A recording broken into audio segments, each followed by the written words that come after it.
Ang masasabi ko sa mga kapwa farmers dito na nanonood, huwag kayong ano guys, sabi nyo na titigil na ako. Huwag. Isang paraan yan para tumibay ang loob nyo, tumibay ang puso. Hindi kayo totoong farmers kung hindi kayo mag-survive nito. Dali lang. Napakasimple.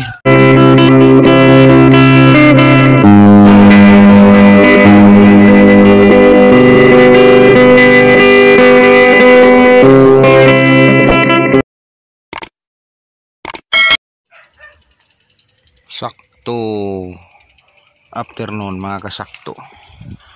So mga kasakto, update tayo sa ating Chinese cabbage.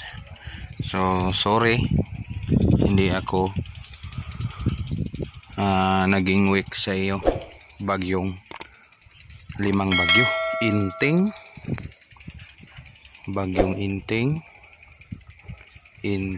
Bibingka, Hinir, Hilin at saka Igme. Kasalukuyan ngayon si Igme pero malayo na. So yun ang ating Chinese cabbage. May natira.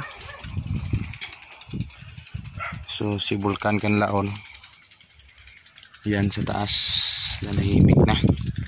So hindi natin alam kung kailan ba siya magbuga ulit. So yun ang ating kinabahala. So sa ating tanim, swerte na tayo rito sa area natin kasi hindi umabot dito yung asphalt o yung sulfur dioxide. So ligtas yung ating tanim sa sulfur dioxide, kaso lang sa bagyo walang ligtas. So ito tinitira ni bagyong limang bagyo. So yan, tumatayo pa rin yung ating Chinese cabbage. So again, variety nito, nagtatanong kayo kung bakit tibay na tibay, kasi king siya, super king ng Rushmore, pero tumatayo pa rin. So again guys, hindi ako nagpo-promote ng variety. So sa akin lang yung totoo talagang ginagamit ko. So ito, so yan, kasulukuyan akong nagsashower doon sa pinakalas. So yung mga katabi ko rito sumayaw na. So yung presyo ngayon is maganda. So magandang presyuhan sa magandang panahon. Ay sorry, masamang panahon pala. So sige lang, pero at least may natira, lumaban pa, tumatayo pa. Kung sa Cebuano pa, sa amin dito nitusik pa more. So yun ang ating sanay na tayo dito. Kung ilan beses tayong pinadapa, 10 beses tayong babangon. So yun ang prinsipyo ko. More challenging on farming. Kung kailan ka dadapa, yun ang ilang beses paulit-ulit kang babangon. So yun lang ang masasabi ko sa mga kapwa farmers dito na nanonood. Huwag kayong ano guys, sabi nyo na titigil na ako. Huwag. Isang paraan yan para tumibay ang loob nyo, tumibay ang puso. Hindi kayo totoong farmers kung hindi kayo mag-survive nito. Survive lang yan. Yung sa atin, makabayad utang, makatanim ulit, yun lang ang ating target ito. Hindi na tayo mag-expect kung ano pa. So yan kasi pinapatubigan ko kasi after falls ng Vulcan, so may konti-konti namang dumating. So minomonitor ko ng shower, yung improvised shower system ko, water management. So every time na mag-ambon, hindi natin alam kung may kasamang sulfur dioxide yan. So pinipilit kong tumira ng tubig. Maya-maya minumove ko dito, dyan, doon. So sad to say, yung ating tubig is humina ngayon.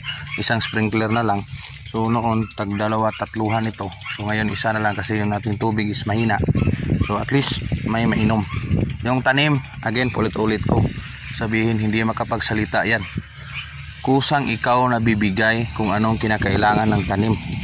Makikita mo sa itsura ng tanim yung mukha niya, kung kulang ba, anong kulang mo, ibigay mo sa kanya.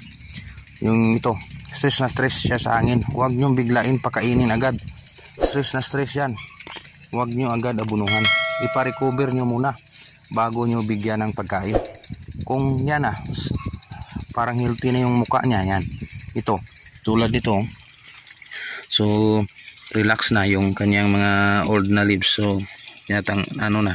So, pwede na itong pakainin. Baka bukas mag-schedule tayo nito. Kasi ngayon, focus tayo dun sa litos. So, yung ating litos iceboard yung atong pinipukusan. So, ito, yung ating Chinese sweet chai. So, magandang presyuhan ngayon. So, good news yan. Pero at least, kahit konti may maharbis ka lang at maganda yung presyo, yun ang pinaka best din gawin sa atin. Pakainin ng mabuti, huwag tipirin sa gastos. Kung anong pinapakain sa tanim nyo, huwag tipirin, pakainin ng maayos. Bigyan ng tamang sustansya ang inyong gulay. Nang sa ganon, may receive niya at may deal nyo sa tamang market. Yun ang sekreto ni Insakto TV. Huwag titigil, isa lang yang bagyo, magtatanim tayo. Bagyo ka lang, farmers kami. Yun ang pinaka best gawin. Salamat, Insakto TV.